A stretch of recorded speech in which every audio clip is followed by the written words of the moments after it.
This is the Waterloo battlefield about 200 miles northeast of Paris in what today is Belgium. Here Napoleon suffered his final defeat, but not before thousands of French and Englishmen gave their lives on a steamy summer day in July of 1815. The outcome was certainly in doubt. In fact, had Napoleon attacked a few hours earlier, he would probably have won the battle.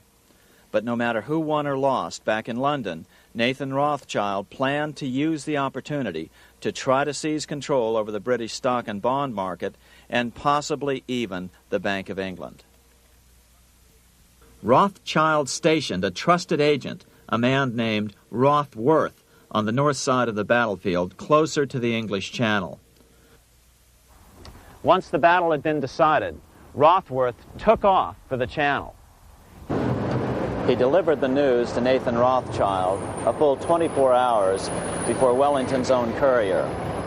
Rothschild hurried to the stock market and took up his usual position in front of an ancient pillar. All eyes were on him. The Rothschilds had a legendary communications network. If Wellington had been defeated and Napoleon was loose on the continent again, Britain's financial situation would become grave indeed. Rothschild looked saddened. He stood there motionless, eyes downcast. Then suddenly he began selling. Other nervous investors saw that Rothschild was selling. It could only mean one thing. Napoleon must have won, Wellington must have lost. The market plummeted.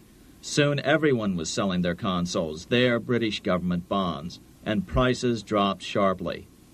But then Rothschild started secretly buying up the consols through his agents for only a fraction of their worth hours before.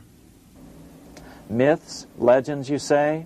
100 years later, the New York Times ran a story which said that Nathan's grandson had attempted to secure a court order to suppress a book with this stock market story in it. The Rothschild family claimed the story was untrue and libelous, but the court denied the Rothschilds' request and ordered the family to pay all court costs. What's even more interesting about this story is that some authors claim that the day after the Battle of Waterloo, in a matter of hours, Nathan Rothschild came to dominate not only the bond market, but the Bank of England as well. Whether or not the Rothschild family seized control of the Bank of England, the first privately owned central bank in a major European nation and the wealthiest, one thing is certain.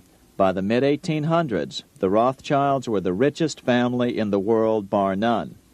They dominated the new government bond markets and branched into other banks and industrial concerns. In fact, the rest of the 19th century was known as the Age of the Rothschilds. Despite this overwhelming wealth, the family has generally cultivated an aura of invisibility. Although the family controls scores of industrial, commercial, mining, and tourist corporations, only a handful bear the Rothschild name. By the end of the 19th century, one expert estimated that the Rothschild family controlled half the wealth of the world. Whatever the extent of their vast wealth, it is reasonable to assume that their percentage of the world's wealth has increased since then. But since the turn of the century, the Rothschilds have cultivated the notion that their power has somehow waned even as their wealth increases. Just 1 year after Waterloo and Rothschild's alleged takeover of the Bank of England, the American Congress passed a bill permitting yet another privately owned central bank. This bank was called the Second Bank of the United States. Just as before, the primary stockholders remained a secret. But it is known that the largest block of shares, about 1/3 of the total, were sold to foreigners. As one observer put it, it is certainly no exaggeration to say that the Second Bank of the United States was rooted as deeply in Britain as it was in America.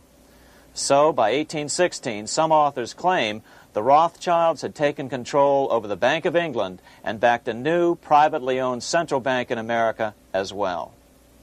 During the early 1900s, men like J.P. Morgan led the charge. One final panic would be necessary to focus the nation's attention on the supposed need for a central bank. The rationale was that only a central bank can prevent bank failures. Morgan was clearly the most powerful banker in America and a suspected agent for the Rothschilds. Morgan had helped finance John D. Rockefeller's Standard Oil empire. He had also helped finance the monopolies of Edward Harriman in railroads, of Andrew Carnegie in steel, and of others in numerous industries. But on top of that, J.P. Morgan's father, Junius Morgan, had been America's financial agent to the British. After his father's death, J.P. Morgan took on a British partner, Edward Grenfell, a longtime director of the Bank of England. By 1907, the year after Teddy Roosevelt's re-election, Morgan decided it was time to try for a central bank again. Using their combined financial muscle, Morgan and his friends were secretly able to crash the stock market. Thousands of small banks were vastly overextended. Some had reserves of less than 1% thanks to the fractional reserve principle. Within days, bank runs were commonplace across the nation. Now Morgan stepped into the public arena and offered to prop up the faltering American economy by supporting failing banks with money he manufactured out of nothing. It was an outrageous proposal, far worse than even fractional reserve banking, but Congress let him do it. His plan worked. Soon, the public regained confidence in money in general and quit hoarding their currency. But as a result, banking power was further consolidated into the hands of a few large banks. By 1908, the panic was over, and Morgan was hailed as a hero by the president of Princeton University, a man by the name of Woodrow Wilson. The money changers had been able to create a series of booms and busts. The purpose was not only to fleece the American public of their property, but to later claim that the banking system was basically so unstable that it had to be consolidated into a central bank once again.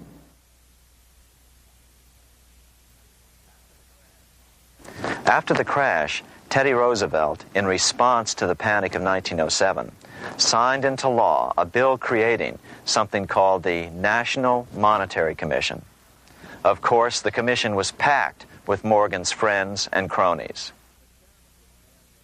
The chairman was a man named Senator Nelson Aldrich from Rhode Island.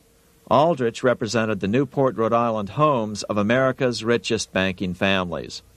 His daughter married John D. Rockefeller, Jr., and together they had 5 sons: John, Nelson, who would become vice president in 1974, Lawrence, Winthrop, and David, the head of the Council on Foreign Relations and former chairman of Chase Manhattan Bank. As soon as the National Monetary Commission was set up, Senator Aldrich immediately embarked on a 2-year tour of Europe, where he consulted at length with the private central bankers in England, France, and Germany.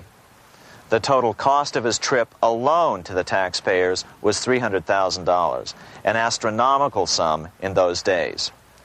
Shortly after his return, on the evening of November 22, 1910, some of the wealthiest and most powerful men in America boarded Senator Aldrich's private rail car and in the strictest secrecy journeyed to this place, Jekyll Island, off the coast of Georgia. With the group came Paul Warburg.